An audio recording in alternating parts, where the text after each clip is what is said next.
morning, Aldine. I have a question for the students that I'd like to ask. Has anyone ever felt like the moment you open your mouth, your age speaks louder than your words? Like being young automatically makes your opinion smaller. And before you even finish your sentence, someone is already preparing to tell you to calm down, sit back, or wait your turn. Because being young doesn't always mean being protected. Sometimes it means being unheard, unprotected, and treated like what you experience doesn't really count. A lot of adults say that they don't listen to us because we're young, because we're inexperienced, or because we just don't know. But I don't think that's the real reason. I think the real reason is control. We hear the same phrases over and over again. You're too young, you wouldn't understand, just listen. But when young voices are dismissed, problems don't disappear. They get buried.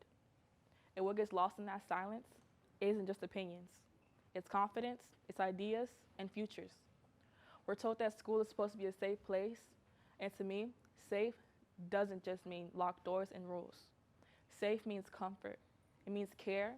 It means knowing that if something goes wrong, someone will actually protect you. But too often, that promise falls short. Students get punished faster than they get listened to. We're disciplined for tone instead of truth. We're controlled instead of taught, and the adults wonder why students stop speaking up. This isn't new. History shows us what happens when systems value obedience more than humanity. When 6-year-old Ruby Bridges walked into a school surrounded by hate, she didn't walk in because she felt safe. She walked in because adults decided her courage mattered less than maintaining control. That wasn't bravery because she had a choice. That was bravery because she did. And that's the part people forget. Ruby didn't just prove that she was fearless, she proved that dignity doesn't require permission. James Baldwin once said, "Children have never been very good at listening to their elders, but they have never failed to imitate them." So when students stay silent, we should ask ourselves, who taught them that silence was safer than truth? Because silence doesn't protect students, it protects systems.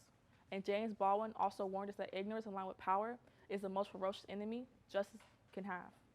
When students are treated like behavior problems instead of human beings, that isn't discipline, that's fear. Fear of voices that question, fear of students who won't shrink, fear of Black excellence that refuses to be quiet, contained, or small. Respect is not the same thing as obedience. Respect recognizes humanity. Obedience demands submission. And when we teach children that respect means staying quiet, no matter what, we don't prepare them for leadership. We prepare them for being ignored. So here's the question I sit with. If a child could walk into a place that was hostile, unsafe, dehumanizing, and that place was called a school, then what places will I be expected to walk into as I get older? And will I be expected to stay quiet there too? I refuse to believe that students are problems to be managed. We have futures to be protected, we have voices meant to be heard, and I refuse to grow into an adult who forgets what it feels like to be young, ignored, and still be brave enough to speak. And that is my Aldine Black History Beyond the Classroom.